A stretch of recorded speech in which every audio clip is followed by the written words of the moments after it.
जी, Karachi airport वेझो model colony वारी जेका जिना सोसाइटी है जिते अफ़सोसनाक वाक़ियो पेश आयो आहे, जिते PIA जो जेको मुसाफ़िर जहाज़ है वो फ़नी ख़राबी सबब किरी तबाह थियो आहे, जिते हिन वक्त इमदादी सरगर्मियों जारी आहिनि। पाक फ़ौज जा हेलीकॉप्टर, पाक फ़ौज जा जवान, पुलिस, रेंजर्स जा जेके एहलकार आहिनि उहे वॾे तादाद में हिते मौजूद आहिनि, जिते मलबे हेठां ज़ख़्मियुनि खे कढण जो जेको सिलसिलो आहे उहो जारी आहे। हिन वक़्त ताईं 1 डज़न खां वधीक जेके ज़ख़्मी आहिनि उन्हनि खे मुख़्तलिफ़ इस्पतालुनि ॾांहुं ॻणितीअ जोगी हालत में मुंतक़िल कयो वियो आहे।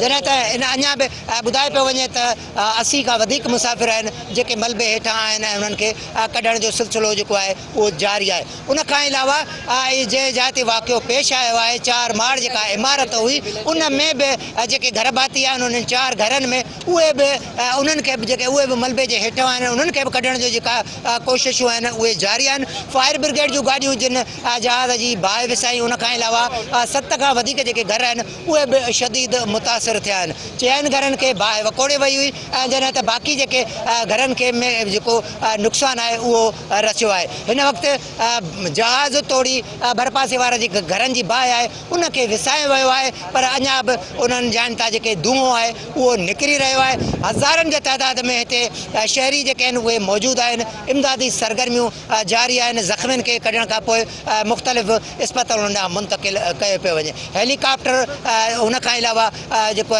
एम्बुलेंस जेके आहिनि उहे मौजूदु आहिनि। जी।